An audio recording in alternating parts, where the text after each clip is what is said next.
Yeah, awesome. Thanks, Kartik. And yeah, I mean, really excited to have both Kevin and Juan here for this quick chat on, I mean, coordination, on probably the book, the Green Pill book, and then of course just public goods in general, which is sort of one of these like um, infrastructure things that's happening in the space around coordination and funding in the space as well. So awesome. It looks like we've got Kevin too. So thank you for doing this. Yeah, maybe it makes sense to start with a lot of the topics that you cover, Juan, are in the book that Kevin wrote. Maybe I'll just, to have Kevin kind of kick off and do a quick little intro as well. Like, Kevin, what are sort of what's the story that kind of led you to writing the Green Pill book, and sort of just how long have you been thinking about this? What are your maybe kind of intro thoughts about this space, but just in general, like what led you to coming up with this? Yeah, totally. First off, thanks for hosting this. Really big fans of ETHGlobal and of Protocol Labs and Filecoin over at Gitcoin. Basically, the genesis story of Gitcoin is that I've been a software engineer all of my career, all 15 years of my career, and I've always built stuff on top of open source software. And open source software creates $400 billion per year in economic value. And the people that are building it don't have a business model because the source code's available for free. And so every time I wanted to build a new startup, and I've built a dozen side projects or startups over my career, I would always get an open source database server, open source web server, open source operating system, Python Django is something I built a lot in. And so I've derived a lot of value from open source, and just found it really sad that open source, because it's a public good, which means that it's non-excludable, non-rivalrous, it doesn't have a business model, which, because it's non-excludable, which basically means that I can't stop Kartik from downloading Ubuntu, and it's non-rivalrous, which basically means that Kartik downloading Ubuntu doesn't stop me or Juan or Jacob from downloading it. There's no way to monetize it. And so basically the idea with blockchain is that we've got $1 trillion of market cap that's floating around the open source financial system. What if we could use some of that money to support open source, because it's an open source financial system? The money that used to go to IT on Wall Street in the old financial system could now go to open source. That was like the genesis of Gitcoin. And our mission has always been to build and fund digital public goods, starting with open source software. We've created $65 million worth of open source funding using quadratic funding and Gitcoin grants. And I'm just like so thankful to Vitalik and Glenn for inventing quadratic funding and giving us like a game theoretically optimal way of funding public goods. Like, they're the big brains. I'm just the guy who's like taking it and putting like a neon brand on it and marketing it to people. And so as we went down this path of funding open source in the Ethereum ecosystem, I started to discover other great projects that were also working on different types of public goods. And so, some examples would be Optimism and retroactive public goods. Giveth and CLR Fund are doing some great stuff. Dev Protocol, Filecoin, and Protocol Labs has been a big sponsor. And so what we realized is that, oh wait, quadratic funding and what we're doing at Gitcoin is only one way that we could move the needle on public goods. What if we could create an educational and social Schelling point for public goods funding and regenerative crypto, which just basically means like any crypto that has an impact on the world? And like, so the idea behind the Green Pill book was basically like, oh, quadratic funding is great, but let's actually be pluralistic. There's probably a dozen or hundreds of mechanisms that can fund public goods. Let's be inclusive of those mechanisms, and let's create a category of regenerative crypto and embrace all of the other projects that are doing it. And like, I think that one of the great things about this is like the benefits of pluralism is that you get other people who are trying things with other funding sources and mechanics that are complementary to quadratic funding. And so it's the diverse fauna of funding mechanisms in the space that we really want to grow. And we've been supporting that with a ecosystem series called Schelling Point, that is the Schelling point for these conversations, and have kind of just stumbled upon Juan and funding the Commons, who are also doing similar things. And then the Green Pill book is just kind of like an easy way of teaching these concepts to people. And so yeah, that's like the 4-minute version of how we got from A to B. And I'm just really like humbled that, Juan, you've embraced the green pill meme in the book and have been teaching some of the concepts. The one last thing I'll say is that these are not my ideas. Similar to how we took quadratic funding, which is Glenn and Vitalik's idea, and we just like put a vaporwave neon brand on it and market it. The green pill book ideas are the work of hundreds or thousands of really great game designers and game theorists and economists. Man, I can't speak today. Economists, and I'm just like taking it and packaging it up, and like the book is a mile wide and an inch deep because I want to give people the rabbit holes to go down. So embracing pluralism is basically the TLDR. Awesome. Well, thanks for walking through that. I mean, obviously it's been quite a journey with Gitcoin, seeing it since the beginning as well. And obviously we're big fans of Gitcoin at ETHGlobal as well. And yeah, I love this kind of pluralism that you brought up. It seems like in general, like this whole space is so positive sum for like the entire world. And basically everything that we've talked about is sort of additive more than it's subtractive in any way. Like, we talked about private goods, and we talked about kind of rivalrous goods. Like, it's not like those are going to go away anytime soon.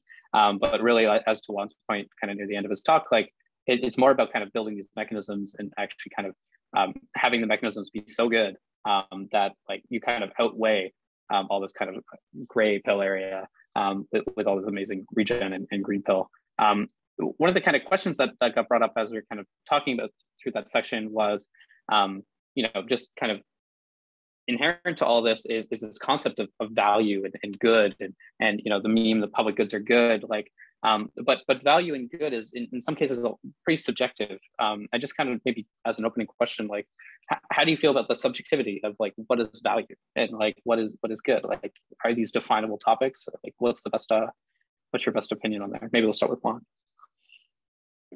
Yeah, so just the easy questions. So this is fundamentally one of the hardest questions that humanity has been faced with, because it's so there's so many different notions of value at many different layers of the stack, in a sense. And here, layers of the stack, I include, humanity as different like social groups, and you as an individual, and civilization, and the species, and all living systems on Earth, and the planet, and the solar system, and the galaxy, and like the universe. And so there's no to the best of our ability, we have been searching for notions of value for millennia, and ever since we kind of became aware and so on. And sure, many other animal species and so on have their notions, their intuitive notions of how of value and whatnot. And this is one of the critical problems, is like, how do you orient many groups that have many different definitions of what's valuable to them, with high overlaps and high distinctions, with things that resonate and things that conflict, and how do you coordinate groups to achieve better and broader notions of value?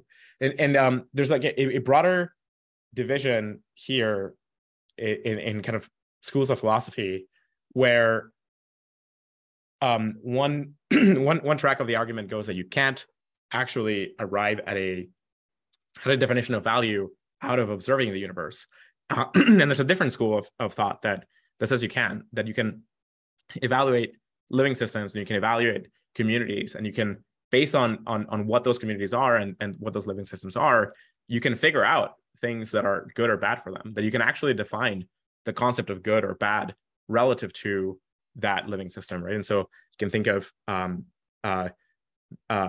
animals in the natural state, or plants in the natural state, and what they sort of want to achieve. And you can think of like constraining them from that, or harming their ability to achieve that as clearly bad for them. And this is kind of intuitive and a straightforward concept. But that really points out that there's a connection between what we are fundamentally with what's good for us. And so you can come up with like some notions of value that are more general than others, and potentially eventually arrive at something that's kind of like more universal. But it's probably not something as concrete or related to what we as individuals tend to kind of aspire to on a day-to-day basis, kind of maybe much more fundamental. But anyway, you can usually sidestep a lot of this by embracing pluralism, as Kevin described, which is you let communities define what's good for them and what they want to achieve, and you come up with coordination systems that enable those communities to interact with each other and work on things that they agree with together and coordinate together to achieve some good outcomes, and then mostly try and stay out of each other's way when they're in conflict, when one group values something that the other group does not value or conflicts with. You can come up with systems that govern their shared space and their shared resources to minimize conflict. And so I think at the end of the day, it's like you can define value however you want as an individual or as a group or a community. And that nevertheless, you should still be able to coordinate with many other groups that define value differently, and you can find points of agreement. And even in cases where the disagreements are so wide that you maybe don't even understand the world the same way, and that's okay. You can still coordinate through that, and you can still coordinate to arrive at things that you both agree on. I don't know, Kevin, if you have anything to add on just sort of assigning value and assigning good to these different things that are coming out of. Totally. Yeah, so I mean, one of the ideas that we kind of cover in the book is the idea that we typically, like when we think about value, we'll think about financial value. And one of the things that we sort of explore in the book is this idea from Gregory Landua. Again, all of the great ideas in the book are not mine. I'm just like, the memeticist behind them. But basically the idea that there's 8 forms of capital. So basically, in addition to financial capital, there's living capital, there's cultural capital, experiential capital, which like maybe this talk is a form of experiential capital, and intellectual capital, spiritual, social, and material capital. So basically recognizing a broader, diverse set of what value can be is, I think, step number 1. And then recognizing that each community should be free to choose what types of value they want to generate in their community. When I hang out with my Buddhist friends, they want to talk about spiritual capital. Whereas when I talk about Web3 people, it's more about creating arbitrages between Web3 and material capital, which is kind of what KlimaDAO is doing by putting carbon credits on the blockchain. Gitcoin is creating, when we run the Shelling Point events and when Juan and Protocol Labs run the Funding the Commons events, we're creating an arbitrage between financial capital and intellectual capital. And so, I just think that recognizing a broad set of values and giving communities the locality and the sovereignty to define which type of values they want to pursue is kind of what this movement is all about. And then on top of that, embracing a pluralism of communities being able to pursue their own sets of values, I think is just a really beautiful world if we can build it bottoms up. Awesome. One of the things that I feel has been particularly powerful, at least for me personally over the last couple of years, have been just being able to put names to these things. I think Juan, you kind of mentioned it with actually calling all these kind of the bad stuff in the world as Moloch, and actually being able to personify it and be able to build these tools and actually name all these things. Regen is another one of these things. Green pilled, all these kind of solar punk type concepts. Being able to name these things seems like a very powerful concept to me, and I think it's made a lot of this more clear.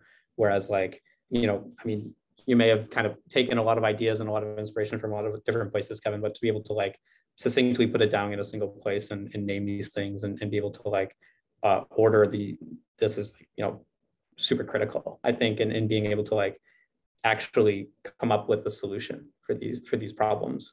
Maybe to motivate that, we have seen a lot of things like KlimaDAO, the move towards more green blockchains, all these different more kind of regen-y type things happening. How do you two feel about where we are right now? Are we on a good path? I know we have these really big problems that are on the horizon, looming, climate change, all the things you talked about, Juan, asteroids. Are we on the right path? Do we need to do more? How are we trending, in your opinion? We are doing pretty well, and we need to scale it up. So I think today we're doing dramatically better than we were doing a year ago, 2 years ago, 3 years ago. Like our community, just thinking about the crypto community, it is now fine to talk about how proof of work is creating this horrible waste, and that there are better alternatives. And not only that proof of stake systems like proof of stake work, but that you should actively replace your proof of work structures with proof of stake work structure, or systems of work that produce some useful thing and not just kind of waste the energy. And not only that, but like now we have many of these groups, like many of these DAOs, experimenting with structures and systems to scale better. We have examples of the first blockchains that are getting to carbon neutral. Like the Filecoin did this with our own estimate of all the energy use of the source providers. It's only a fraction of there's like the largest fraction of the energy use that anybody has done involved with Filecoin. There's no amount of calculating all of the other activity and then the production of the software itself. Like think about all of the activity that all participants in creating the software have made, or the hardware. The hardware usually tends to be one of the big carbon generation problems. But we can estimate all of those things, and we can offset all of them, and so we can get to ideally, like, you know, we're sort of like on a race. There's a number of different blockchain systems that right now are in a race to become not just fully carbon neutral, but like the greenest systems, the most regenerative systems around. And this is totally transformative relative to where we were 2 or 3 years ago. And so it's massive progress. It's super exciting. However, it's still like very small compared to the broader world, right? So we're in a serious crisis of action globally, and so it's this super hopeful. Like think of it right now, we have a sapling or like a seedling of like what it could turn into this amazing tree long term. And so we have to keep working on this, keep these systems coming, come up with more ideas, scale the ideas that are working, and then just kind of use it with the other industries in the world in a super positive sum oriented way. Like we should be doing it in a way that is incentive aligned and that is collaborative, and causes the rest of the world to orient the same way and get to a better spot. I mean, and it's not just crypto. I mean, like the broader world has been tackling this problem, not well enough, I think, and not as quickly as we should have.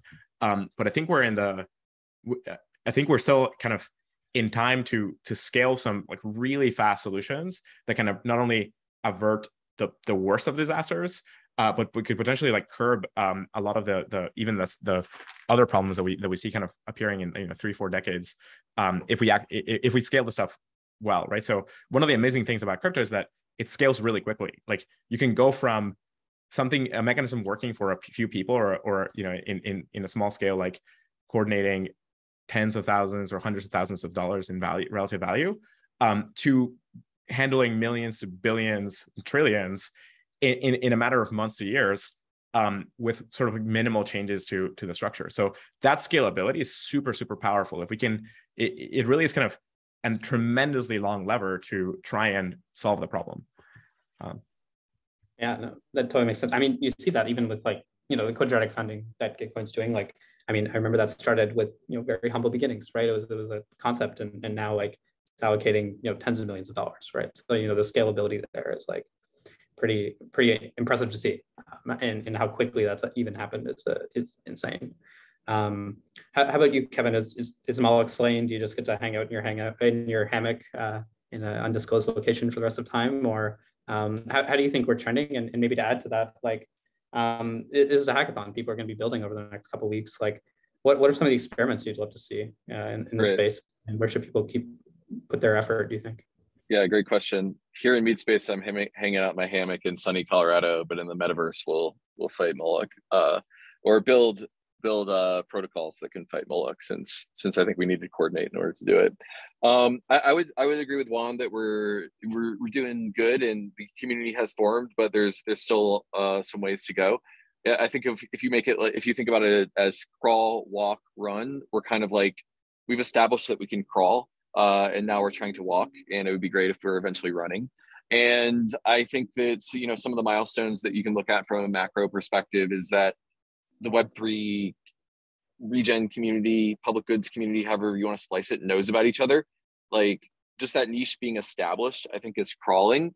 And what I would like to see in the future is more capital and talent flowing into regen Web3 than degen Web3. So what would it take to engineer capital rotation away from the projects that just have the best Ponzi-nomics or best marketing and into the projects that have the most real world impact is like the horizon of where I think the space could be going. And there's a lot of infrastructure and coordination that it's going to take in order to get there. And, you know, I think that I'll just say that, you know, thank you for your kind words about the Green Pill book and Gitcoin. One of the things that I think that we really strive to do is be a channel for greater combinations of strength and intelligence to come together. So, you know, when you ask me, Kevin, what should I work on in order to make this vision a reality? The answer is I don't really know. But we have this quadratic funding mechanism that creates a signal map of what the community actually wants to see built. And so I think like having that credibly neutral channel of what does the community want to build is kind of like what I would point you to. And so like just to illustrate this point, I'll just share my screen and just show you the economic graph from Gitcoin grants round 14 in June 2022, where $5 million were raised for public goods. This is a graph of all of the contributions in Gitcoin grants round 14, which was just a month ago. 700,000 transactions. Each edge in this network is a transaction, and each node is a user or a grant in the network. So we're building a mesh network that not only sends funds peer-to-peer, but creates a signal of what the community actually cares about. Oh, and by the way, 700,000 transactions in the round, but it was crashing my browser to visualize all of them. So this is 1/1000th of the economic graph, but it should be like a proportional amount of the economic graph. So the answer is, unfortunately, Jacob, I don't know what people should be building, but I think that, you know, if you look at that data set, then maybe you'll get an idea of what the up and coming projects in the ecosystem are and can get some inspiration from that. But, you know, one of the things that I see as someone who's like analyzing the data, and again, I'm perceiving the community's preferences, not injecting my own preferences into this, is that we need to engineer more capital into regen Web3 projects. If we can create an ecosystem in which we reward projects that can create value instead of just the ones that capture value, that systemically changes the incentives for founders and capital allocators in the space to regenerate the world and create impact. So I'm really bullish on impact certificates right now. So like, what would be true if like every time you took 10 tons of carbon out of the atmosphere, you minted an NFT for it, or you took 10 people out of poverty, you minted an NFT for it. You invented quadratic funding, you should get an impact NFT or like a certificate for that. And then what we can do is we can build a market where there's demand for these impact NFTs. And if we add a sufficient scale, what we've done is we've systemically changed the incentives of the entire ecosystem to creation of value. If you're an impact DAO that's removing carbon from the atmosphere, you now have a business model because you can just sell those impact NFTs. So systemically changing the incentives, I think, is like the North Star that I'm really aligned on. And impact certificates are one way to do that. Retroactive public goods funding, which Vitalik and Carl have been a big sponsor of, are like the other thing.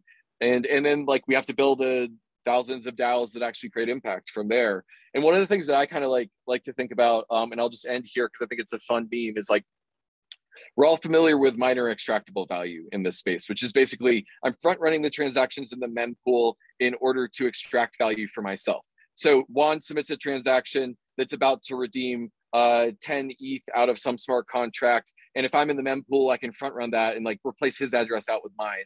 If that transaction isn't miner extractable value prevented. And so miner extractable value is this idea that you can front run the projects that are creating value by being in the mempool. What would have to be true to create vibes extractable value, where you're just showing up to these impact DAOs thinking, oh, there's good vibes here, they're creating impact, and I trust that eventually like Gitcoin and Filecoin and ETHGlobal are going to figure out how to systemically change the incentives in order to make impact DAOs profitable.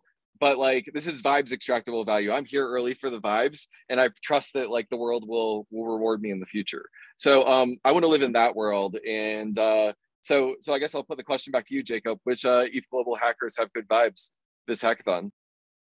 Yeah. I mean, I guess we'll have to see, right? I mean, it's vibes as a service is basically what we're building, I think. So yeah, I think it definitely. I think you can also get a pretty, I think actually the whole vibe check thing is real. Like you can kind of sit down, you can chat with somebody for like 10, 15 minutes. You can get a sense like where their head's at, and you can get a sense on whether or not there will be some like vibes extractable value down the line, just because of that type of person and where they're thinking and where their head's at. And yeah, so no, I love that. Maybe Juan, I'll turn it over to you. It's also, I know you love hackathons as well. So I know maybe Owocki doesn't know what to build, but maybe you do. Maybe I'll put this over to you as kind of the last question. It's just sort of, as people set out on their journey to build over the next 2.5 weeks, it's a long enough time for them to kind of iterate and build something cool. What do you think is sort of, yeah, go ahead. Yeah, sounds good. So let me give you, let me share. I love that this is like a panel with like show and tell. This is great. Yeah, it's good. Yeah. So you can hear a lot of ideas from Owocki and others in the Greenpill podcast. You just go through and like listen to each one of these. It's also on other resources. Shelling Point and Funding the Commons both have like huge video libraries with tons of ideas and tons of suggestions. So just like go to these playlists and like just grab one at random. And if like you don't find an idea within like 5 minutes, switch to another one or something like that. And what I would also recommend is check out, I think I'm really into things that create like funding loops and funding structures. So impact certificates, like Kevin was describing, there's an implementation of that called hypercerts. Then things that something that also would be really good is ways of so for a lot of problems, usually you can come up with an incentive structure if you can get the data. So you can usually break down a lot of these problems into, hey, first just measure what's going on in the world and get accurate readings of of some problem, and make sure that stuff is verifiable. You can even start with a simple problem, like, because verifiable is hard. So just start by measuring what it is today and feed that into a structure that you can create smart contracts around. Once you do that, then you can experiment with a bunch of mechanisms to try and incentivize action. As soon as you have some mechanism that is pumping some significant amount of value into trying to solve this problem, then a bunch of people are going to show up to try and game it. And that's when you can like recruit the effort to try and make a verifiable thing, right? So it is pretty difficult to make some of this information gathering verifiable, but you don't even have to do that to start with. Just like take some problem in the world and measure what's going on and make that measurable thing be accessible through smart contracts. So like create an oracle out of that, bring it into like start, this is where can use in the spirit of HackFS and so on, a file system is a system of files. Great. So like get a bunch of the data about the world, turn it into files, couple it with smart contracts, then start trying some incentive structures until you hit something that works. And then at that point, you can worry about having to make it all verifiable and whatnot. Because once you start that incentive loop and get it going, then you start scaling the activity and you make it good. This is kind of how carbon credits started. They first made them. People weren't thinking very carefully about verifiability. There were a ton of problems out of this. But now we have much better, much more verifiable carbon credits. It just kind of, we solved that problem when we got there. Totally. And I think sound advice in general, which is, solve the smallest problem first and then continue iterating from there.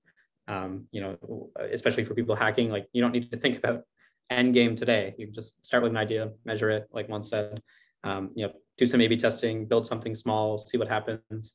And then once it gets big, then you get to worry about all the other things that are hard. But for now, just do something cool. Awesome. Okay. Well, really thank you both for your time. It's so cool to have you both here. And really appreciate you, Juan, and Kevin, for being part of this. All these talks will be available afterwards as well. So if anybody kind of tuned in halfway, feel free to watch it on our YouTube channel. And then, yeah, to Juan's point, there's an amazing repertoire that was built up over the last couple of years of talks in this space, Finding the Commons, Shelling Point, the Greenpill podcast, and among many others, actually. So lots of awesome, cool stuff out there as additional resources to this. So thank you so much again. Good to see you both. Jacob, let me just interject before I leave that I passed along a coupon code for the Greenpill book in the chat, and I think that's going to go out to people who watch this panel. And then there's 99 uses on that. So it maybe will even go out to the entire event. So check out the book and you can get it for free, and let me know what you think. Thanks again for hosting, and Juan, thanks for being a great co-panelist. Yeah, thank you. I really appreciate you coming in and talking to us all about this. Thank you so much. Peace. Awesome. Thank you so much, folks.